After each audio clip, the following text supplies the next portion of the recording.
Bismillah ar-Rahman ar-Rahim. I'm going to talk about a real problem in pediatric orthopedics, which is late presenting lateral humeral condyle fracture. What is the meaning of late presentation? Is misdiagnosed or insufficient lead fracture presenting later than 3 weeks of injury. And this represents a big portion of lateral condyle fracture. It's about 17% of lateral condyle fracture.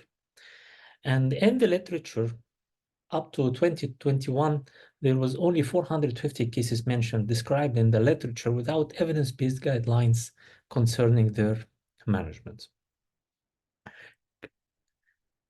The most commonly used classification for acute lateral humeral condyle fracture is SOM classification. We have 5 types. 4 and 5, they are unstable fractures. They are displaced more than 2 millimeters.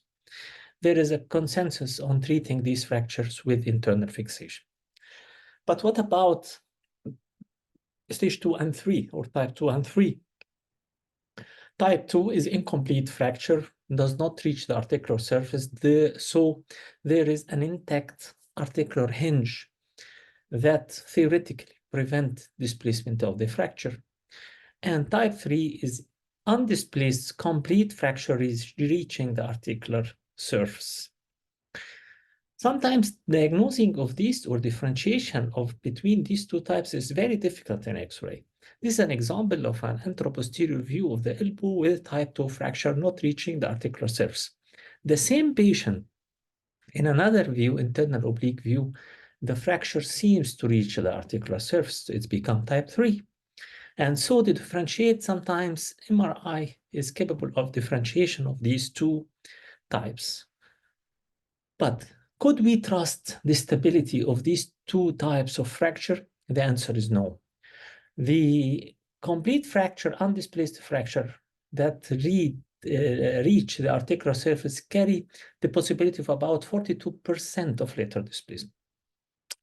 And the incomplete fracture with the lateral gap wider than the medial gap on the X-ray carry the possibility of 27% later displacement. So don't trust these fractures and think that they will not displace.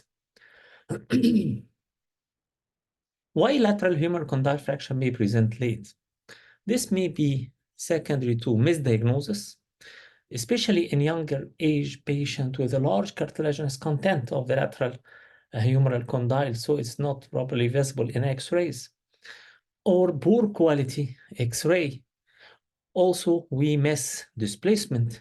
In this anteroposterior view, we can hardly see a fracture, but in an internal oblique view of the elbow, look, there is a widely displaced fracture.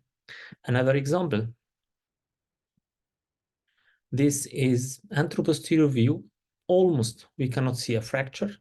In the lateral view, it is undisplaced fracture of the lateral humeral condyle, but in an internal oblique view, it's widely separated displaced fracture. So obtain an internal oblique view in every patient with acute lateral humeral condyle fracture, not to miss displaced fracture.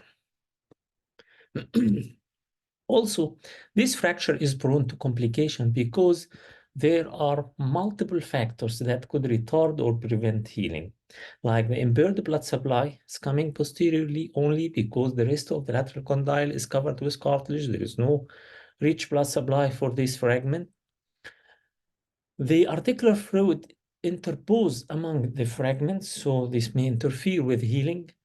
There is a traction force by the forearm extensors that keep mobility of the fragment, and sometimes some surgical pitfalls like insufficient reduction or stabilization of the fragment. Why late presentation is a problem? Because the rate of complication on managing these fracture is up to 64%. This is a very high rate of complication of management of this problem. There are difficulties in management. There are difficulty of reduction of the fragment.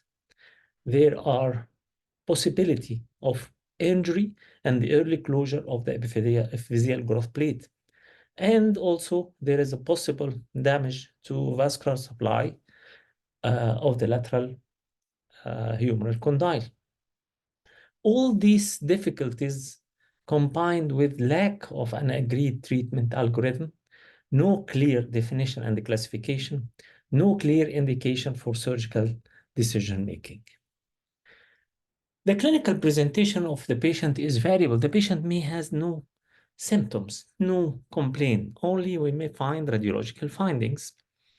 The patient may present with pain, normal range of motion or limited range of motion, deformities like cubitus valgus, cubitus varus, or tardial ulnar nerve palsy or instability. And the main significant complaint and clinical presentation is the presence of pain or weakness, limited range of motion, and presence of deformities. And these are the three main pillars of the scoring system for assessing of late presentation of lateral humeral condyle.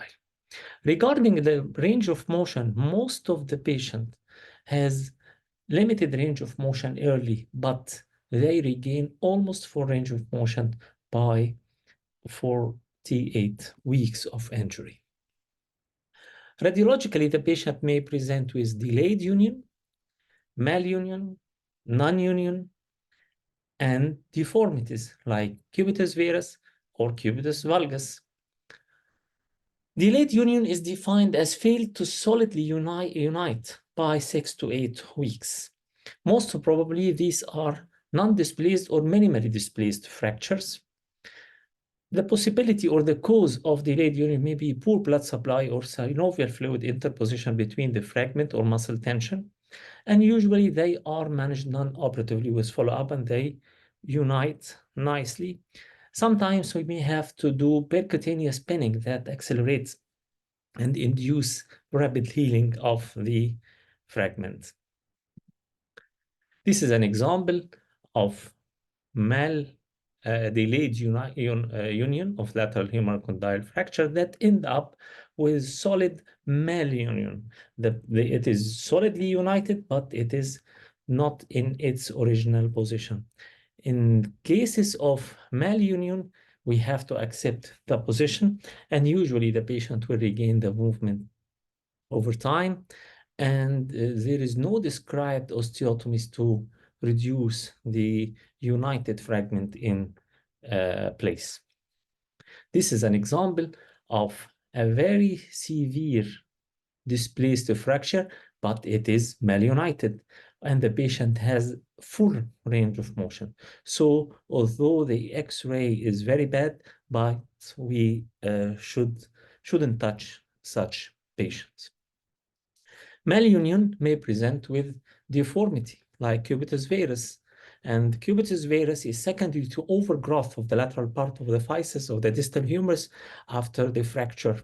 And sometimes this deformity reduce subluxation, medial subluxation of the ulna and compress the ulnar nerve. So it's not strange to have cubitus varus with ulnar nerve manifestation or tardial ulnar nerve palsy. And in these cases, we have to do corrective osteotomy, supracondylar humeral valgus osteotomy with ulnar nerve transposition.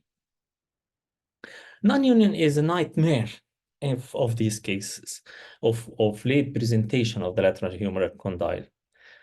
Usually there is failure of union by 12 weeks. This is the classic definition of non-union of the lateral humeral condyle. There is gross displacement, may be asymptomatic for a long time, and the patient usually have almost full range of motion.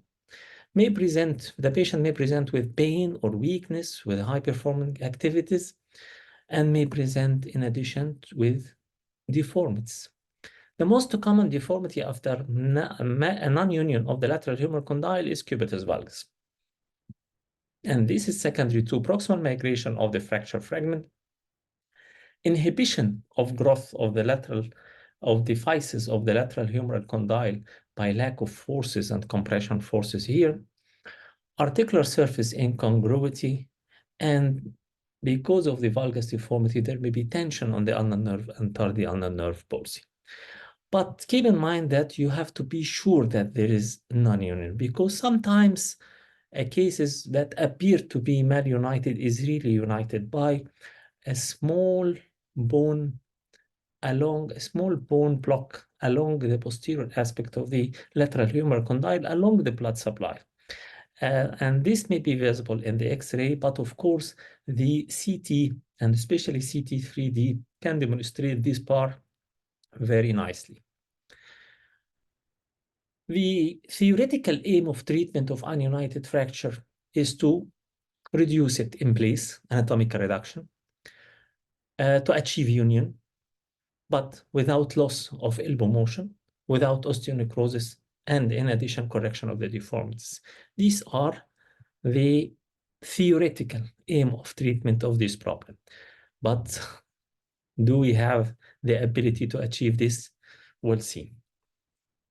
We have different options for treatment: to do open reduction, to keep the relationship as it is, and to do in situ fixation plus or minus bone grafts, to do corrective osteotomy only, or corrective osteotomy plus in situ fixation, or ulnar nerve transposition, or to follow up the patient and wait and don't interfere and to observe. To help to decide what to do, we have to assess the elbow kinematics. What is the meaning of this? This means to assess where is the source of movement and flexion extension of the elbow. Does this movement is coming from the non-union side or coming from the elbow itself? So in this patient with ununited lateral humeral condyle, all the movement, and for the elbow to flex totally, there should be a mobility at the fracture non-union. So if the movement is coming from the fracture non-union, we have to keep it mobile and don't fix the non-union and don't treat the non-union. But if the motion is normally coming from the elbow and this non-union is stiff in place, then we can do in situ fixation or open reduction. Open reduction in these cases is difficult and has a lot of proponents and opponents. The proponents claim that they have improved the outcome. They avoid deformities and complications in the future, but all the studies that encourage doing open reduction are short-term. They reported premature epiphyseal closure and early osteoarthritic changes. And the opponents, they disagree on doing open reduction because the high possibility and the high incidence of avascular necrosis and decreased range of motion after open reduction.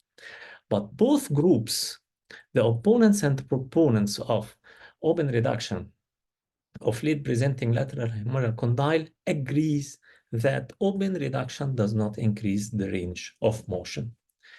In comparing open reduction and in situ fixation, open reduction has a higher union rate, but in situ fixation, although they have lower union rate, they have a better function outcome, less operative time, and less post-operative complications.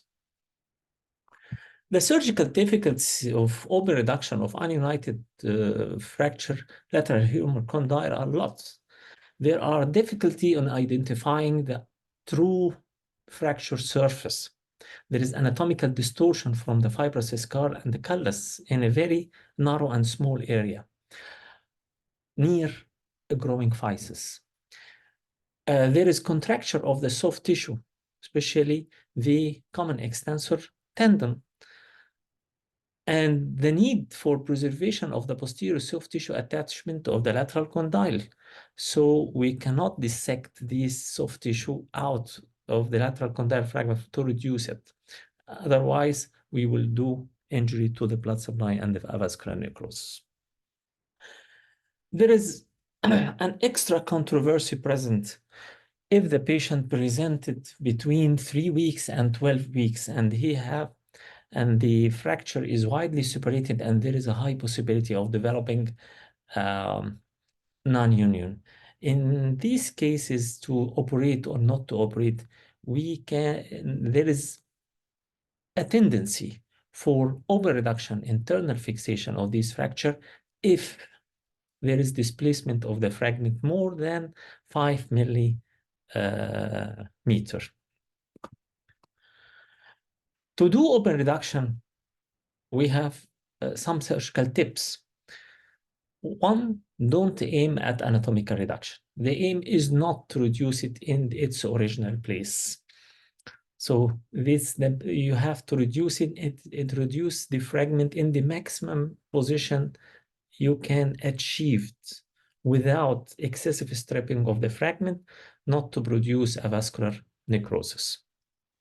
And you can use intraoperative radiological guidance like the shaft condylar angle to reduce it and to fix it once, because to avoid excessive manipulation of the fragment, to excessive dissection to identify the fracture site, to avoid excessive trial of fixation, because this will make the fragment very porotic and unamenable for rigid or stable internal fixation.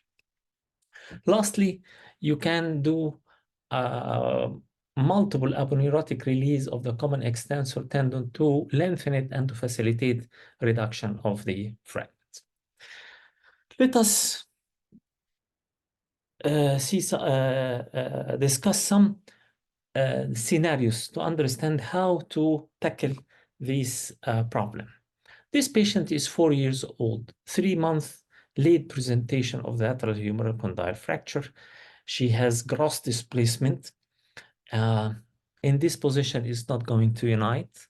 And it is in the gray zone between 3 weeks and 3 months. So I decided to do open reduction internal fixation, but in the maximum near anatomical position that I can achieve. So we ended up with a very good malunion with very nice functional range of motion after 1 year of follow-up. This is a 9-year-old boy with nonunion and cubitus valgus. He has full range of motion, full flexion, full extension, supination, pronation. He has no ulnar nerve, tardial ulnar nerve manifestation. So the patient, when I ask him about his problem, he does not have problem except the shape of the elbow. So in such patient, I will wait. But the question arises when to operate for this patient. I think so long I can do the surgical reconstruction with in situ pinning or osteotomy only, or in situ pinning plus osteotomy, and can fix it with wires only without any need for other internal fixation device, I can wait. But once the patient is getting bigger and wires are not enough for fixation, then I have to operate. Okay, because losing the chance to fix this osteotomy with wires make life very difficult, because using any plate or screws in such an angulatory osteotomy is very difficult to achieve. So I will operate on him at 10 or 11 years, not more than this. This 6-year-old girl with 3 years late presentation with non-union. There is sclerosis of the edge. We know that most of the movement coming from here. And Dr. Ayman Shaheen is fixing the lateral condyle fragment. And once he do so, the patient cannot achieve the full range of motion that she was used to. And intraoperatively, the movement and the elbow kinematics and the movement is coming from the pseudoarthrosis side. So we decided to just to do a corrective osteotomy without fixation of the lateral humeral condyle non-union. This is another example of non-union, sclerosis of the edge, abnormal kinematics of the elbow. All the movement is coming from the non-union side. We did a corrective osteotomy. The corrective osteotomy is a very aggressive osteotomy and the high degree of angulation and translation, and the medial cortex of the shaft of the humerus is coming in contact with the cut end of the osteotomy of the proximal humerus. This is the patient after follow-up. She's maintaining a very good range of motion, correction of the cubitus valgus, and here malunion is still as it is, maintaining the good range of motion. This is an 8 years girl, and she has non-union, and she has normal kinematics of the elbow. She has ulnar nerve entrapment or ulnar nerve near tardial ulnar nerve palsy. So we have to operate, and she has a good range of motion. So we have to keep this abnormal relation as it is. So we did in situ fixation with bone grafts and corrective osteotomy. And after 3 years of follow-up, still maintaining a very good range of motion. This is another patient with cubitus valgus and normal kinematics of the elbow. So because the motion is coming from the elbow, we can do fixation of the non-union in place to maintain the range of motion. Look here, the osteotomy and fixation of the lateral condyle fragment with graft. And after surgery, we achieve very good correction. She has flexion up to 90 degrees. And after 16 years of follow-up, she has flexion up to 120 degrees, full extension, and very nice developing elbow after 16 years of follow-up. So to suggest an algorithm for management of late presenting humeral condyle fracture, if the patient presents between 3 weeks and 3 months, if non-displaced, it is delayed, or if there is delayed union, we can observe or do in situ fixation. If it is displaced and displacement is less than 5 millimeters, then it's treated like the non-displaced. And if it is malunited, so observe for regaining the range of motion. If displacement is more than 5 millimeters or the fragment is rotated, then we have to do open reduction internal fixation.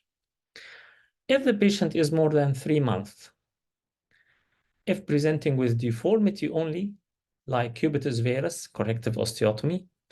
If the patient is presenting with non-union, we have to assess the elbow kinematics. If the motion is coming from the non-union side, then corrective osteotomy only. If the motion, if there is normal motion at the elbow joint, then we can do in situ fixation plus or minus graft and corrective osteotomy. And if we decide to do open reduction in such cases, we have, or the aim is not to do anatomical reduction. And in all cases with ulnar nerve entrapment, we can do ulnar nerve transposition. To take home message, to take a decision, we have to consider the complaint of the patient, the duration of the fracture, the age, position and mobility of the fragment, elbow kinematics, range of motion, and deformity. And we have to accept displacement, and we have to accept to avoid anatomical reduction on expense of vascularity, and to avoid fusion on expense of range of motion. Thank you so much.